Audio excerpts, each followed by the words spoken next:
Finally, in 1994, Apple introduced the Power Mac. This was the first Mac to be structured on the Power PC chip.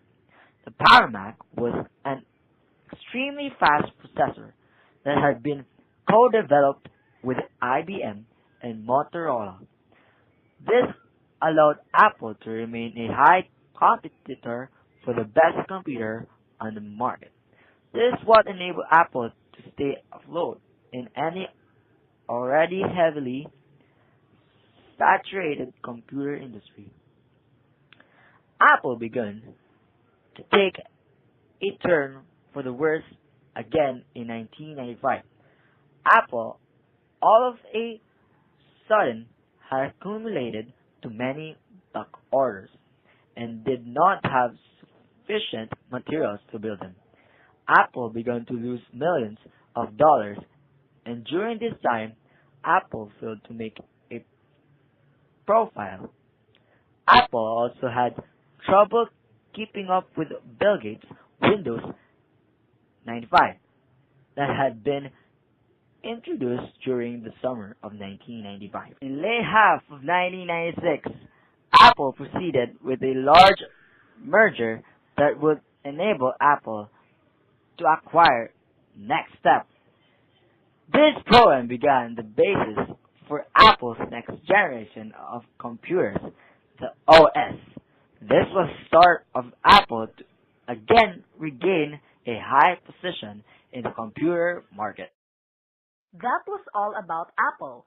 Now, let's hear about the Microsoft. Hi there. My name is Bill Gates.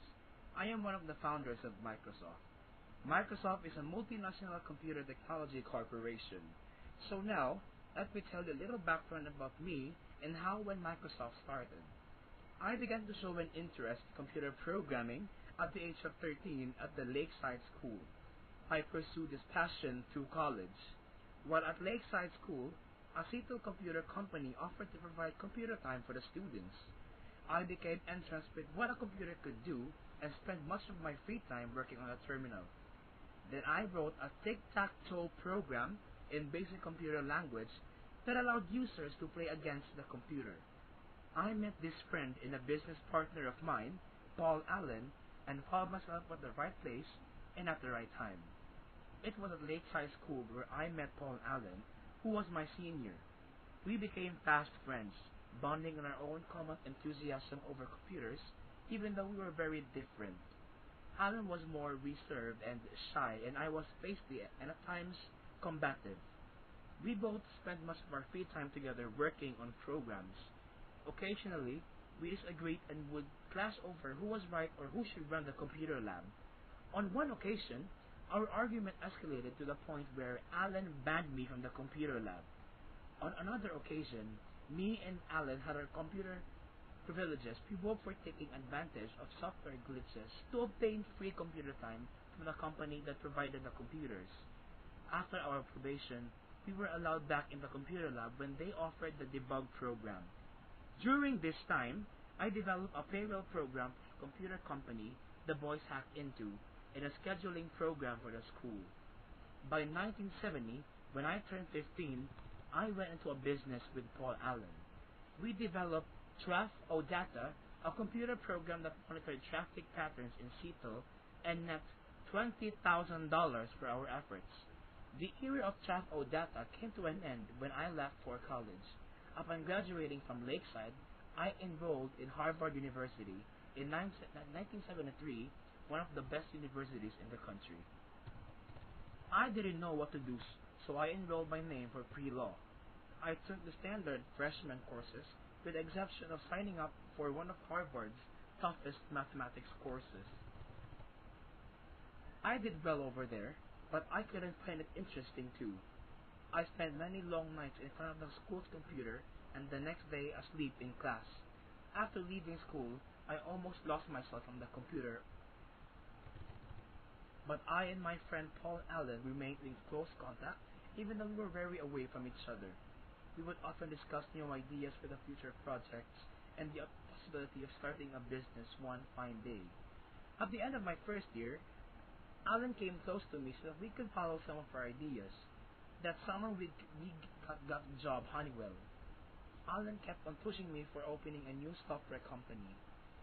Alan showed me an edition of Popular Electronic magazine featuring an article on the Altair 8800 minicomputer kit. We were fascinated with the possibilities that this computer could create in the world of personal computing. The Altair was made by a small company in Albuquerque, New Mexico, called Micro Instrumentation and Telemetry Systems, or MITS.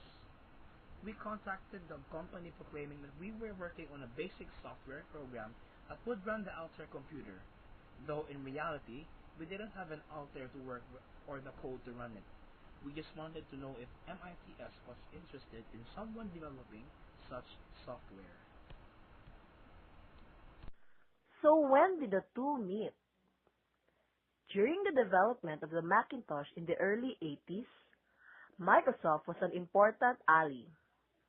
Apple needed groundbreaking software for its upcoming platform, and Microsoft was one of the few companies developing for it. Steve Jobs had this dream where Apple would dominate the computer business and Microsoft would own the application side of that business. The OS would naturally also be controlled by Apple. But Bill Gates wasn't blind. He understood that the graphical user interface was the future of computing. He also knew that it would quickly make its DOS operating system irrelevant and threatens Microsoft to become a software company dependent of Apple. Bill Gates had bigger plans. For years, Microsoft had engineers secretly copying the Macintosh OS and working on its own version of a graphical OS, Windows. Not long after the internal event in Hawaii, Steve Jobs learned the crushing news. Microsoft wanted to compete with Apple. Bill Gates deceived him.